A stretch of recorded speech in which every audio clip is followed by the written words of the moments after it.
다윗의 생애를 살펴보고 있는데 교과하고 이렇게 말씀이 같아서 저는 교과에 다윗의 생애가 그렇게 있는 줄 몰랐어요. 자, 오늘 이 시간에는 사무엘상 18장 1절부터 19장 17절에 있는 말씀을 이 시간 생각해 보겠습니다.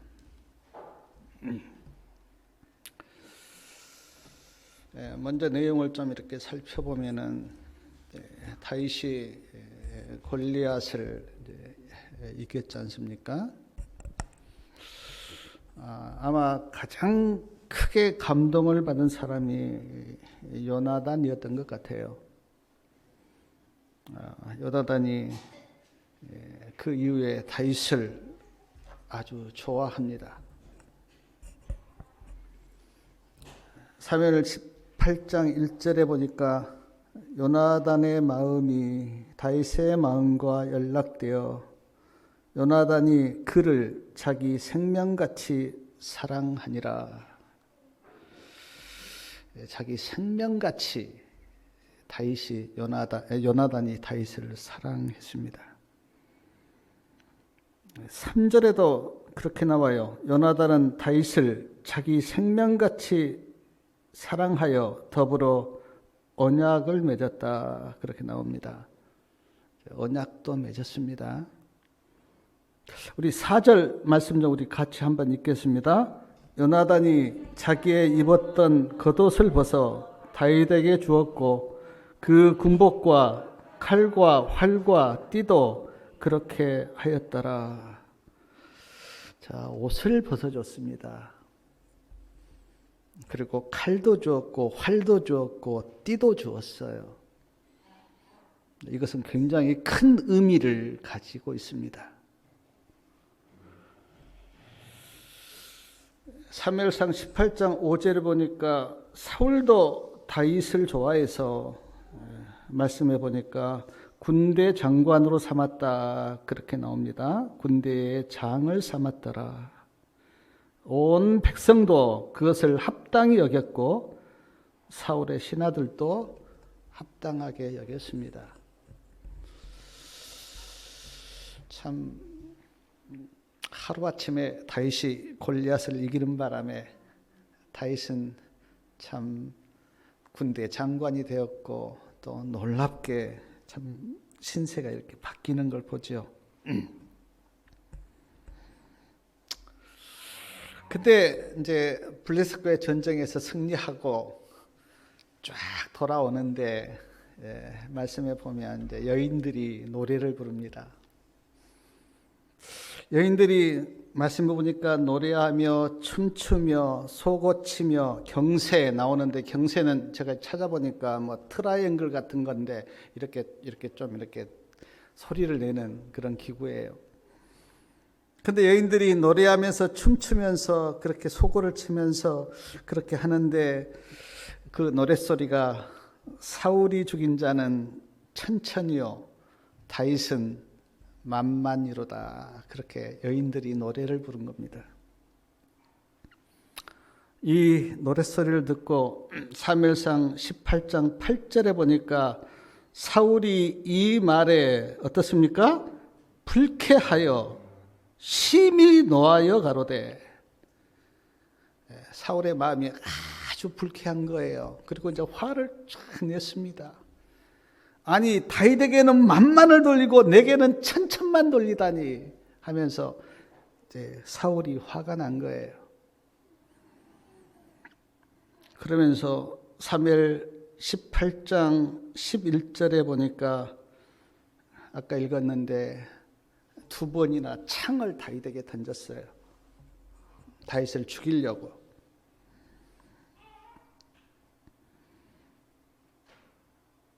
그리고 18장 19절부터 보면 사울왕이 그 첫째 딸 메랍을 다윗에게 주려고 하다가 마음을 바꿉니다.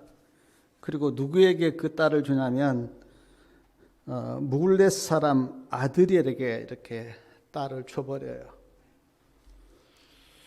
우리가 지난번에 봤듯이 골리앗과 싸워서 이기는 사람은 자기 딸을 주겠다고 그렇게 맹세했는데 사울이 마음을 바꿔버려요.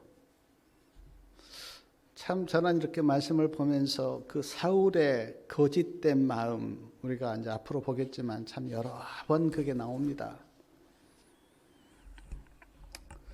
큰 딸을 다윗에게 주지 않아요. 근데 참 그 20절에 보니까 사울의 딸 미갈이 다윗을 이렇게 사랑합니다. 에네실에 보니까 막내딸 그렇게 나오던데 미갈이 다윗을 사랑해요. 미갈이 다윗을 사랑하니까 이제 다윗에게 주는 대가로 사울이 뭘 요구하냐면 블레셋 사람 표피 100개를 요구를 합니다. 근데 왜 블레셋 사람 표피 100개를 요구하냐면 사울의 마음속에는 블레셋 사람과 싸우다가 다윗이 죽기를 바래요. 그래서 그 표피 100개를 요구를 해요. 근데 다윗이 얼마나 용감했는지 블레셋 사람 200명을 죽입니다. 그리고 표피 200개를 가지고 와서 사울에게 주면서 미갈하고 결혼을 합니다. 이제는 다윗이 남이 아니고 사울 왕의 사위가 됐어요. 근데 사울 왕의 마음이 어떤지 그 18장 29절 말씀 우리 좀 같이 한번 읽겠습니다. 29절 사울이 다윗을 더욱더욱 두려워하여 평생에 다윗의 대적이 되니라. 두려워했어요. 사랑하는 여러분, 왜 사울이 다윗이 두려웠을까요? 다윗은 지금 소년인데 왜 두려웠을까요?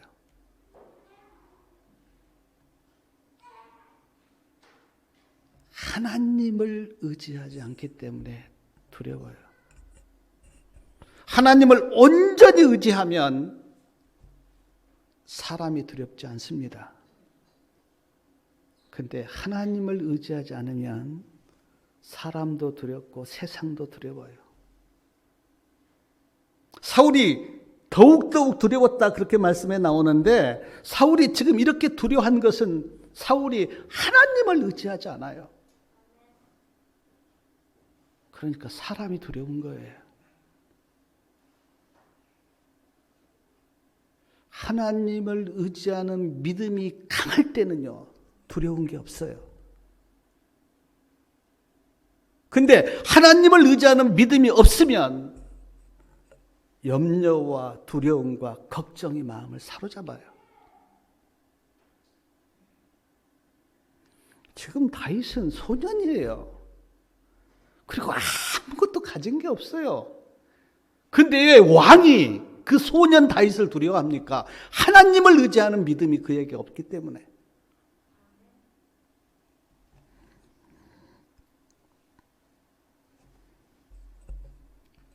다윗을 죽이려고 하는데 죽일 수가 없자 사무엘상 19장 1절에 보니까 사울이 요나단과 신하들에게 다윗을 죽이라 그렇게 명령을 합니다. 요나단이 그 소리를 들었어요. 그러니까 다윗에게 우리 아버지가 너를 죽이려고 하는데 나타나지 말고 은밀한 곳에 숨어 있어라 그렇게 이야기하고 요나단이 자기 아버지 사울에게 따집니다. 아버지, 다윗이 무슨 잘못을 했다고 다윗을 죽이려고 합니까? 다윗이 골리앗을 이기고 이스라엘을 구원한 선한 일을 한 다윗인데 왜 다윗을 죽이려고 합니까? 라고 아버지에게 따져요.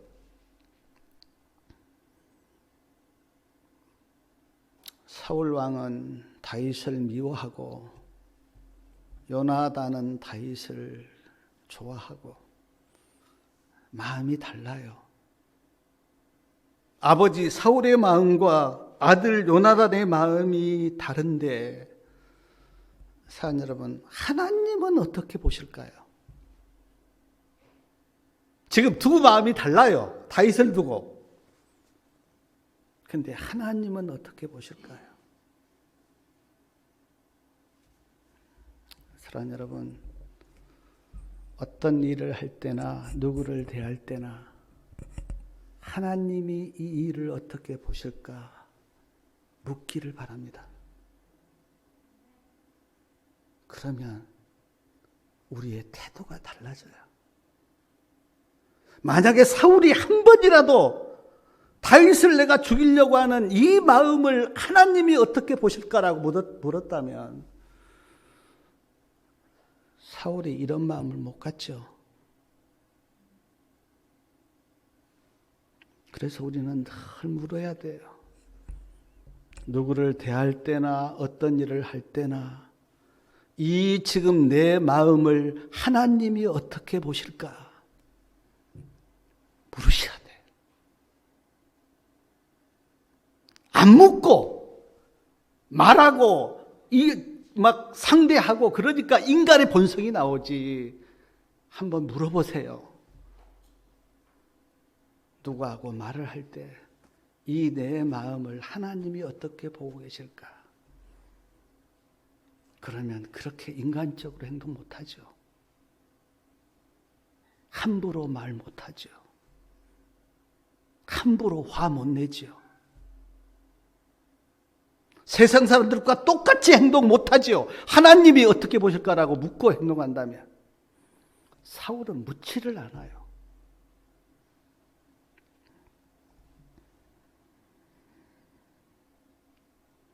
요나단이 따지자 사울이 어떻게 대답한지 사무엘상 19장 6절 한번 말씀 좀 우리가 좀 같이 읽겠습니다.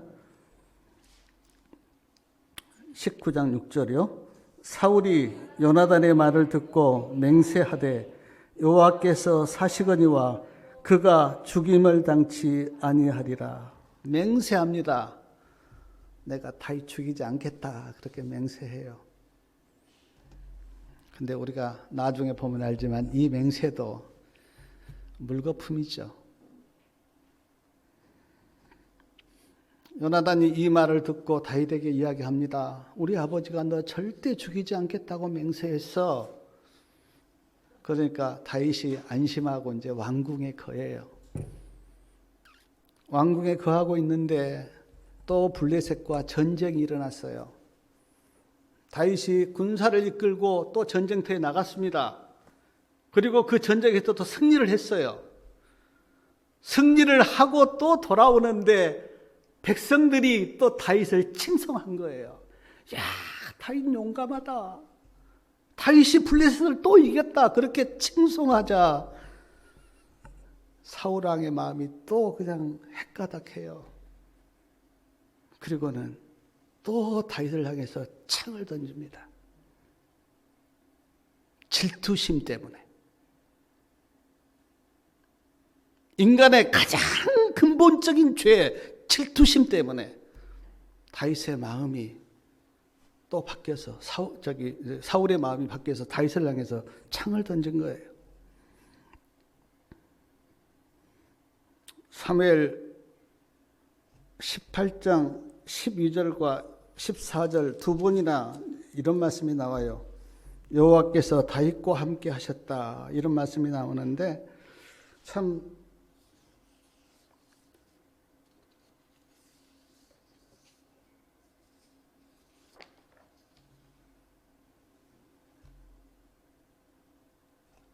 하나님이 다윗과 함께 하지 않았다면 다윗이 살 수가 없었죠. 사랑하는 여러분, 맹세까지 했어요.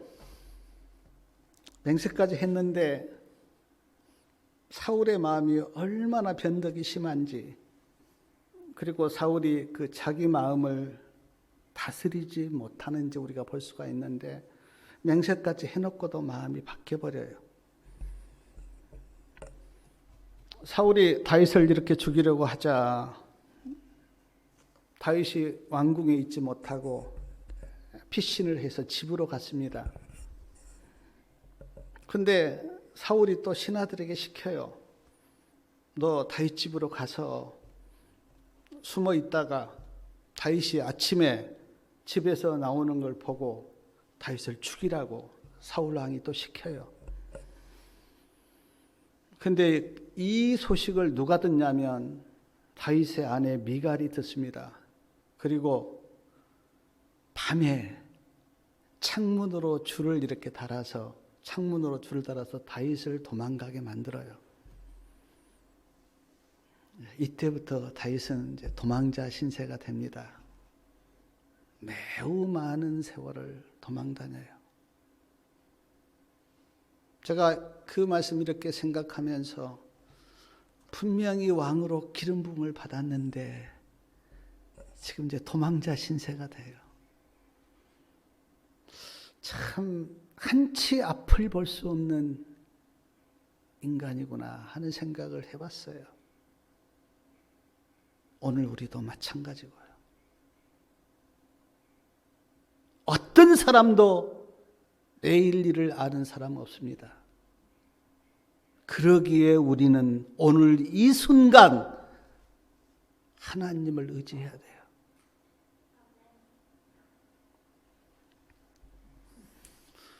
미갈이 그래도 어쨌든 남편이기 때문에 죽는 것을 원하지 않아서 창문을 통해서 줄을 달아서 도망가도록 그렇게 피신을 시켜놓고, 말씀해 보니까 침대에다가요 사람 모양을 만들어서 염소털 모자를 씌워서요 다윗이 침대에 누워있는 것처럼 그렇게 자기 아내 미갈이 그렇게 꾸며요. 그리고 이야기합니다. 다윗이 지금 몸이 많이 아파서 침상에 누워 있습니다. 신하들이 다윗을 지금 잡으려고 집에 왔잖아요. 그리고 지금 밖에 있잖아요. 미갈이 그 사울왕의 신하들에게 지금 다윗이 침상에 아파서 지금 누워 있습니다. 그렇게 이야기를 하니까 신하들이 가서 사울에게 그 이야기를 합니다. 그때 사울이 뭐라고 반응한지 아십니까? 침상채 메고 와라. 침상채 메고 와라. 내가 다윗을 죽일 거다. 신하들이 침상채 메고 오려고 들어갔어요. 떠들어보니까 다윗은 없고 다윗 모양을 한 어떤 인형 같은 게 그래 있는 거예요. 신하들이 사울 왕에게 우리가 침상채 메고 오려고 가보니까 침상에 다윗이 없습니다. 그때 사울이 분노하면서 자기 딸 미갈에게 네가 어떻게 내 대적인 다윗을 그렇게 피신시킬 수가 있느냐 그렇게 따져요. 그때 미갈이 뭐라고 대답합니까? 내가 만약에 가지 못하게 막았다면 나를 죽이고 갔을 겁니다. 그래서 내가 막을 수가 없었다고 거짓말을 합니다.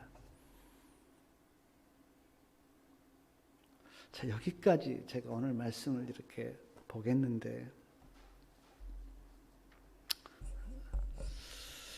자, 첫 번째 제가 우리 성도님들과 함께 좀 나누고 싶은 영적인 교훈은요, 사울이 지금 다윗을 죽이려고 몇 번이나 창을 한 3번 정도 던졌고요, 또 신하들을 보냈고요, 또 블레셋 사람에게 죽도록 하기 위해서 양피 100개를 베어오라고 그렇게 시켰는데 누가 다윗을 살려준 겁니까? 하나님이 지켜주셨어요. 다윗이 죽지 않도록 누가 보호하셨냐면 하나님이 보호하셨어요. 창을 3번이나 던졌는데도 하나님이 다윗을 지켜주셨고, 사울이 다윗을 죽도록 하기 위해서 양피 100개를 베어오라 그렇게 했는데도 200개를 양피를 뱄는데도 하나님이 다윗을 지켜주셨고, 신하들을 보냈는데도 하나님이 다윗을 지켜주셨어요.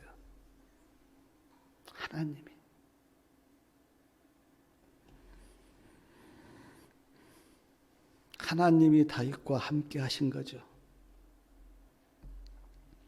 마태복음 10장 29절에 보면 예수님께서 참새를 예로 들면서 이런 이야기 하셨습니다.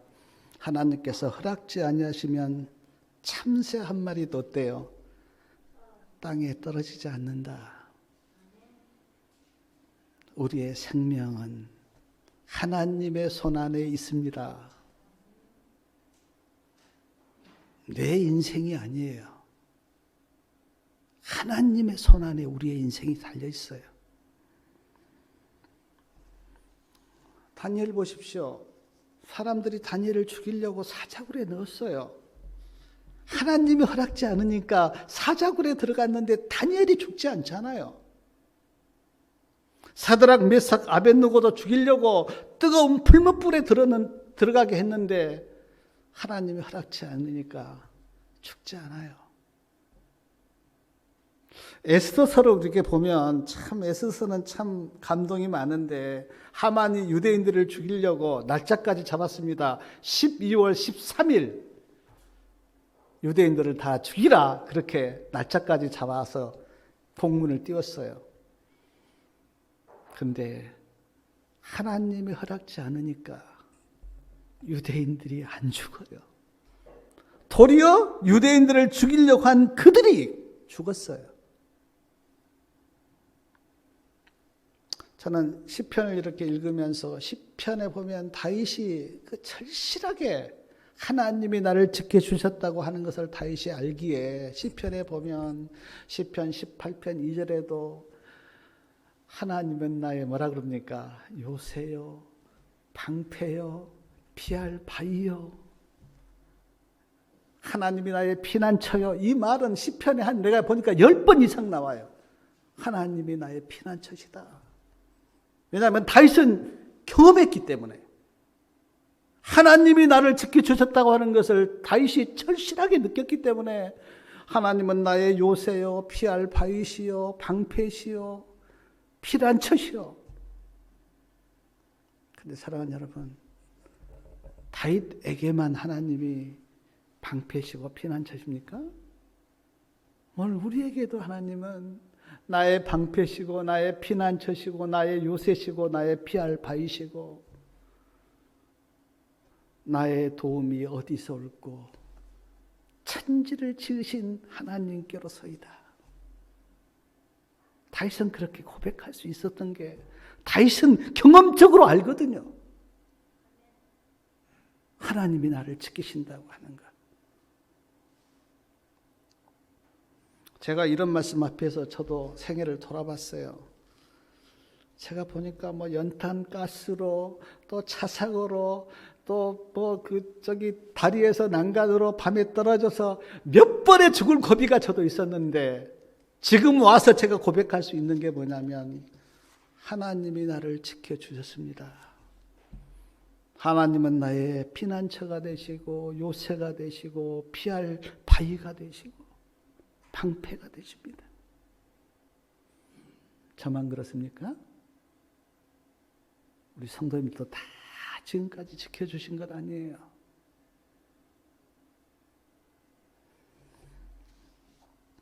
또 하나 제가 오늘 말씀을 통해서 제가 이렇게 받았던 영적인 교훈이 뭐냐면 요나단과 다윗이 참 우정이 좋습니다.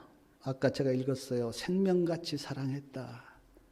그리고 언약도 맺습니다. 앞으로도 보겠지만 굉장히 요나단이 다윗을 많이 도와줘요. 우정이 너무너무 좋아요.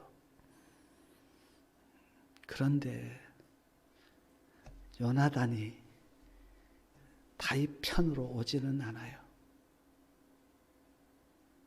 그렇게 사랑하고 우정은 좋은데 다윗과 함께 하지는 않아요. 다윗이 아둘람 굴에 있었을 때 많은 사람이 다윗에게 왔습니다. 몇백 명이 왔어요. 그때 다윗이 어떤 조직을 하잖아요. 그래서 그때 진짜 다윗의 나라가 그때 기본적으로 형성이 되는데 근데도 요나단은 오지 않아요. 사무엘상 31장에 보면 요나단이 블레셋과의 전투에서 자기 아버지 사울과 함께 죽어요. 죽을 때까지 요나단은 사울 편에 있었지 다윗 편으로 오지를 않아요. 많은 생각을 하게 해요. 좋아하는데 정은 있는데 다윗과 함께 하지는 않아요. 끝까지. 왜 요나단이 다윗 편으로 오지 않았을까? 분명히 하나님의 뜻은 요나단은 알았어요. 그러니까 뭐 군복도 벗어주고 칼도 주고 창도 줬는데 왜 끝까지 사울 편에 있었을까? 아버지 정 때문이었을까? 아니면 주위에 있는 많은 사람들의 정을 끊지 못해서 그랬을까?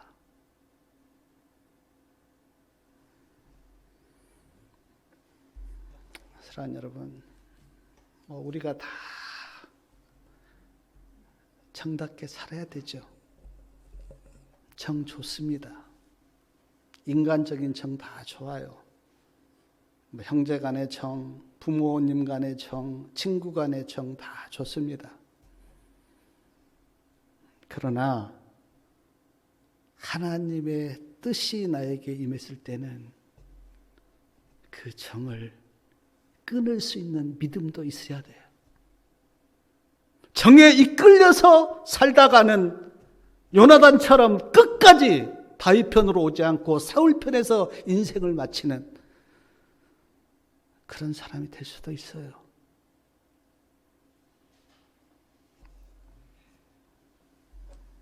그래서 성경에는 에베소서 6장 1절에 보니까 주 안에서 부모에게 순종하라 그랬습니다. 주 안에서. 부모에게 순종은 해야 되는데 그래도 주 안에서 순종해라.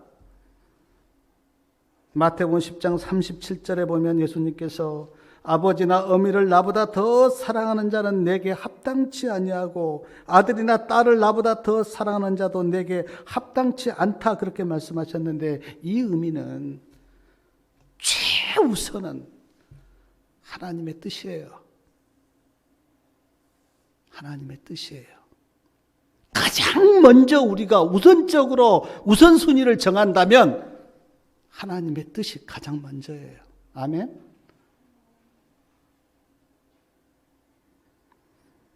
한번 생각해 보십시오. 제자들이 정에 끌려서 유대교에서 나오지 않았다면 어떻게 됐을까요? 그러나 제자들은 그 정을 끊었어요. 그리고 엄청난 핍박과 욕을 당하면서도 예수님 편으로 와서 제자가 되었어요. 마틴 루터가 어떤 인정에 끌려서 종교개혁을 했다면 천주교에서 나올 수가 있었을까요? 못 나오죠. 신부였는데, 신부까지 됐는데 어떻게 천주교에서 나올 수가 있습니까? 평신도도 아니고. 근데 마틴 루터는 하나님의 뜻이 나에게 임했을 때 그 정을 끊었어요. 그것이 믿음이에요. 만약에 요나단이 인간적인 정을 끊고 다윗 편으로 왔다면 요나단의 생애가 얼마나 바뀌었을까? 제가 요나단의 구원은 제가 모르겠습니다. 그러나 요나단은 끝까지 사울 편에서 싸웠어요. 그리고 비참하게 블레셋과의 전쟁에서 사울과 함께 죽었어요.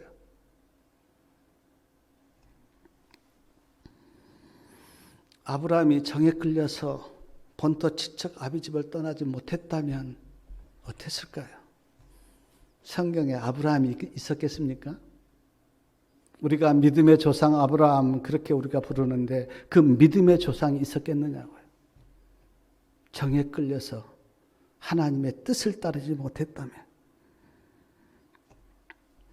그래서 여호수아는 모든 것을 끊어버리고 하나님을 택하라고 그렇게 여호수아 24장에 그렇게 호소하지 않습니까? 엘리야도 머뭇머뭇하지 말고 하나님을 택하라고. 둘째 천사도 모든 것을 끊고 바벨론에서 나오라고. 계시록 18장 천사도 바벨론은 귀신의 처소가 되었으니 그 바벨론에서 나오라고 그렇게 성경에는 호소하잖아요.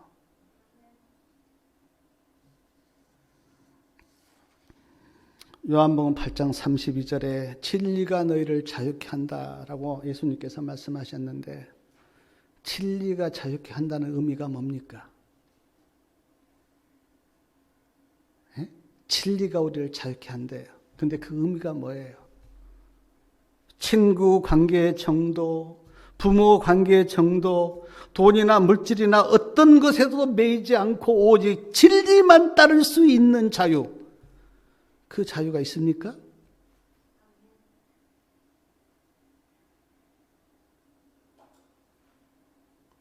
그 자유가 어떤 것에도 매이지 않고 우정이 됐든 어떤 무슨 관계가 됐든 거기에 매이지 않고 하나님의 뜻을, 말씀을 따라갈 수 있는 자유.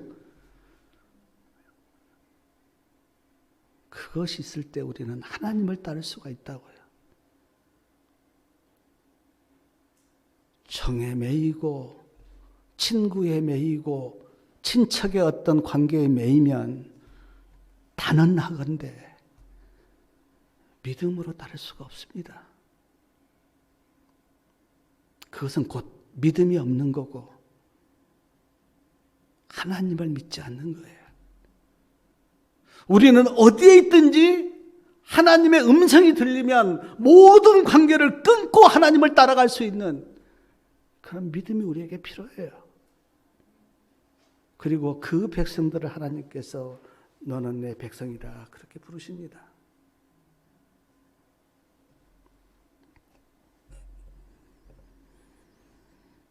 사랑하는 여러분, 하나님을 따르는데 인간적인 판단으로 볼 때는 앞이 보이지 않을 때가 많습니다. 그러나 그때라 하더라도 우리는 하나님의 음성을 듣고 따를 수 있는 그 자유를 누리시기 바랍니다. 또 하나 제가 오늘 사무엘상 18장을 보면서 제가 마음속에 받았던 영적인 교훈이 뭐냐면 사울의 그 시기와 질투. 자, 여인들이 노래를 불렀어요. 사울은 천천히요, 다윗은 만만이라. 그렇게 노래를 불렀어요. 제가 이렇게 설교를 쓰면서 사울의 입장을 생각해 봤습니다. 그래도 왕인데 자기에게는 천천을 돌리고 다윗에게는 만만을 돌렸을 때 왕으로서 마음이 어땠을까? 섭섭했겠죠. 저도 인정합니다. 마음이 좋지는 않았겠죠. 왕에게는 천천을 돌리고 그 조그만 꼬마 소년에게는 만만을 돌리는 그 여인들의 노래를 듣고 사울의 마음도 섭섭했겠죠. 그러나 한번 우리가 냉정하게 생각해 보면 골리앗을 누가 죽였습니까? 다윗이 죽였어요. 블레셋과의 전쟁에서 누구 때문에 이겼습니까? 다윗 때문에 이겼어요.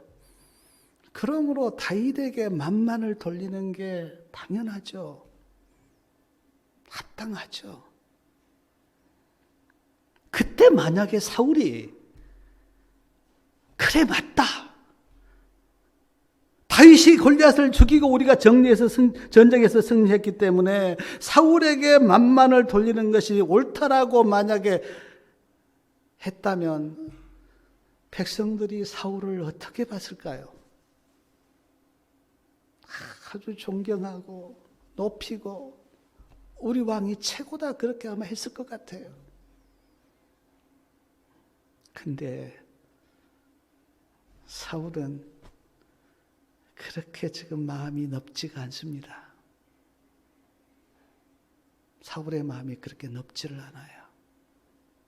연인들이 부르는 그 노랫소리에 마음이 상하고 화가 나고 분노가 일어날 정도로 그렇게 지금 사울의 마음이 그렇게 좁아요. 옛날 우리나라 속담에 뭐 한마디 말에 잠 못 잔다고 하는 그런 말도 있고 뭐 저도 그런 경험을 했는데 한 소리에 잠을 못 자고 화를 내는 사울의 그 좁은 마음.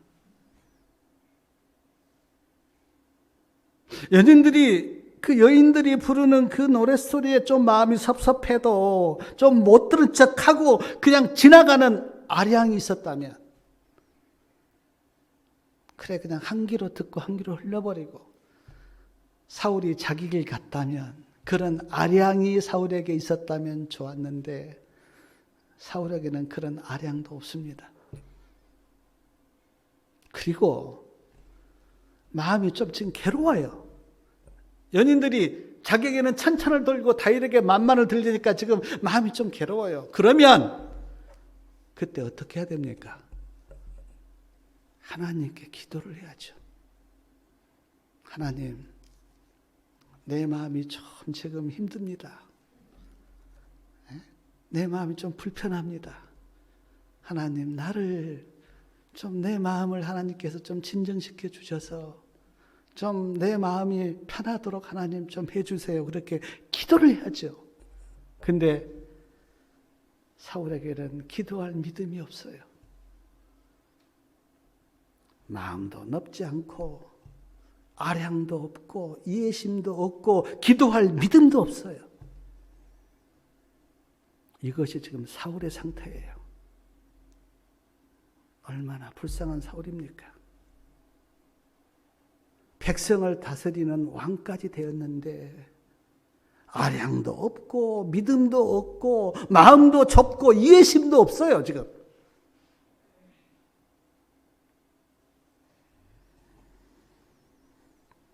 부자 선지자 650페이지 보니까 이런 말씀이 있습니다. 사울의 마음에 질투심이 일어났다. 다윗이 자기보다 더 높임을 받는다고 분노하였다. 질투가 나서 분노하는 사울. 평소엔 잘 모르지요. 그러나 어떤 유기가 닥쳐보면 그 사람의 본심이 나오는데 지금 사울의 본심이 여기서 다 드러난 거예요. 질투해서 분노하는 사울. 제가 이렇게 성경을 쭉 보니까요, 성경은 질투에 대해서 참 많이 나오는데 사단이 하늘에서 반역한 이유가 그 에레신에 나오는데 뭔지 아십니까? 질투 때문에 그랬어요.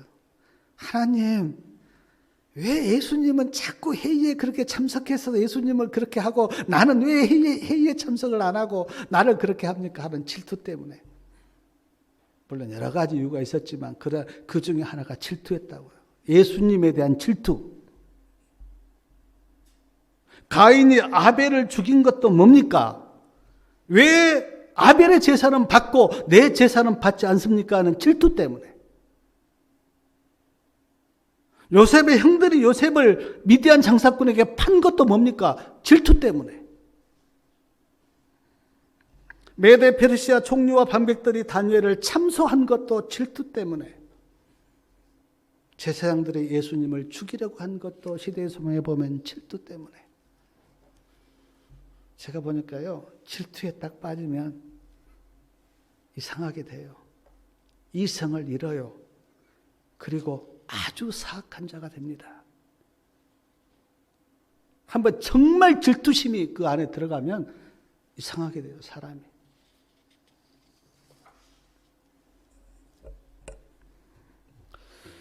사울이 왜 다윗을 죽이려고 했는가? 아까 여인들의 그 노랫소리를 듣고 다윗에게는 만만을 돌리고 내게는 천찬을 돌리니, 우리 그 8절이요. 아까 읽었는데 그의 얻을 것이 나라밖에 무엇이냐라고 한 그 권력욕에 대한 욕망. 18장 8절에 나오잖아요. 제일 끝에 보면 그의 더 얻을 것이 나라밖에 무엇이냐. 이제 이렇게 가만히 있으면 다윗이 왕이 되겠다고 하는 그 시기와 질투, 그 권력욕, 그것 때문에 지금 사울이 머리가 핑 돌잖아요. 제가 이 말씀 앞에서요, 제가 좀 분노가 좀 일어난 게 뭐냐면, 진짜 이렇게 사울이 왕이 되고 싶었다면 왕을 잘해야지. 아니, 왕이 됐는데 다윗이나 쫓아다니고 백성들은 돌보지 않고 다윗만 쫓아다니다가 끝난 그 인생을 살면서 어떻게 왕에 대한 이렇게 권력에 대한 욕망은 많습니까? 진짜 잘해야지 왕을. 아니면 왕을 하지 말든지. 하나님이 그를 왕으로 세웠다면 왕을 잘하든지. 근데 왕이 백성들은 돌보지 않고 맨날 다윗만 쫓아다니다가 그렇게 하면서 왕에 대한 질투는 많고, 이런 사람이 어디가 있습니까? 근데 사람이 그 권력이라고 하는 그 욕망이 얼마나 무서우냐면, 마태복음 2장에 보면 동방박사들이 그 헤롯에게 뭐라고 이야기합니까? 유대인의 왕이 어디서 태어났다고 하니까 헤롯이 그때 진짜로 왕이 태어났어?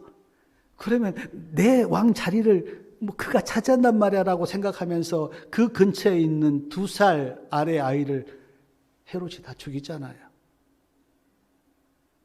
권력이 그렇게 무서워요. 다니엘 3장에 보면 바벨론 왕 느부갓네살이 두라 평지에 금신상을 세운 것도 뭡니까? 평생 자기가 왕이 되고 싶어서. 박정희 대통령이 유신헌법을 만드셨는데 그 유신헌법이 뭡니까?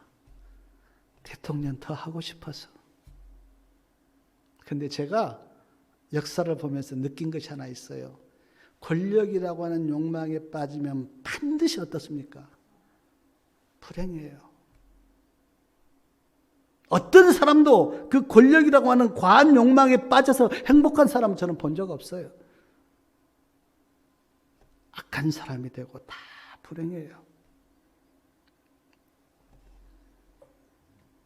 제가 사무엘상 18장 그리고 19장 아까 이제 다윗이 도망가는 그 장면까지 명상하면서 참 느꼈던 게 뭐 이런 것들이에요. 아, 질투가 참 무섭구나. 그리고 권력에 대한 욕망이 이렇게 무섭구나. 하나님을 믿는 믿음이 없으면 사람이 이렇게 되는구나. 사랑하는 여러분, 지금 영적으로 어디에 서 있습니까? 하나님께서 말씀하신 그 말씀의 뜻을 쫓아서 가고 있습니까? 아니면 내가 원하는 그 자리에 서 있습니까?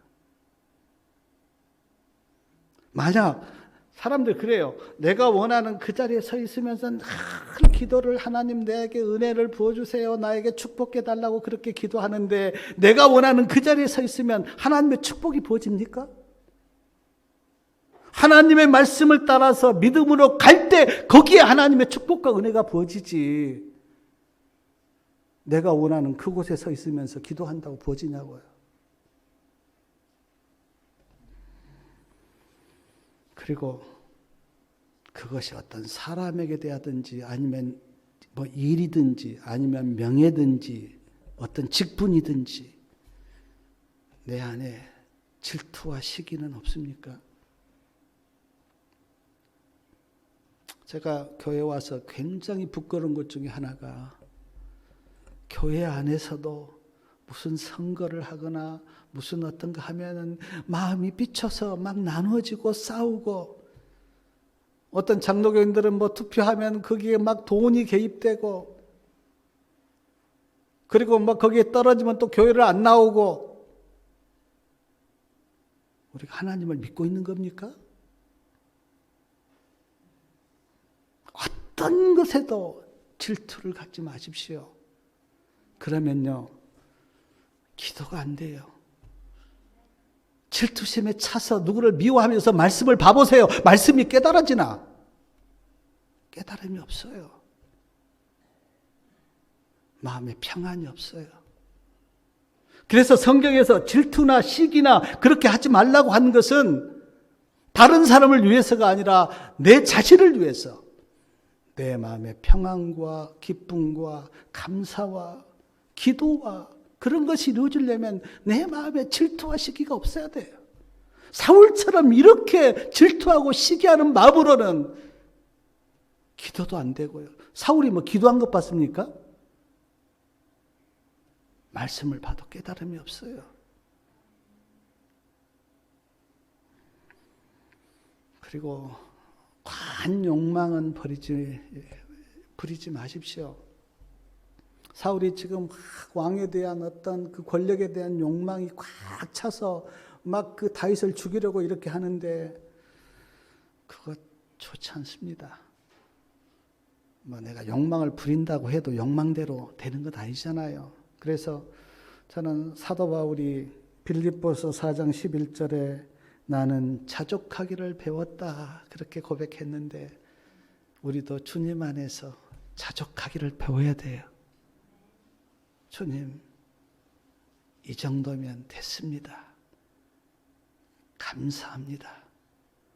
만족합니다. 그러면요, 얼마나 기쁜지 몰라요. 자꾸 부족한 것 쫓아가면 마음에 기쁨과 행복이 없어요. 근데 주님 감사합니다.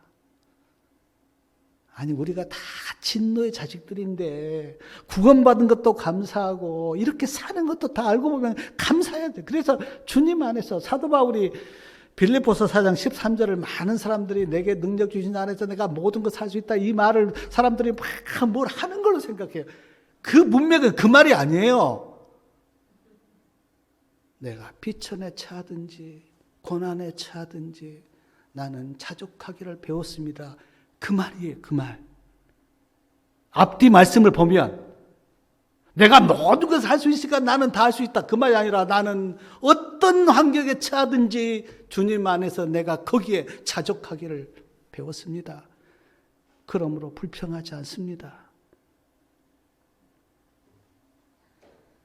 그래야 사울처럼 죄를 우리가 짓지 않아요. 사울이 감사가 없고 믿음이 없고 질투와 시기로 마음이 꽉 차있기 때문에 이런 다윗을 죽이려고 아니 다윗이 잘못한 게 뭡니까? 나라 구하고 왕을 돕고 근데 그 욕망에 그리고 질투에 쌓이니까 사람이 이렇게 바뀐 거예요. 이런 말씀들을 우리가 교훈으로 삼아서 정말 믿음의 사람들이 다 되기를 바랍니다. 하나님의 은혜가 우리와 함께하기를 바라면서 말씀을 마치겠습니다.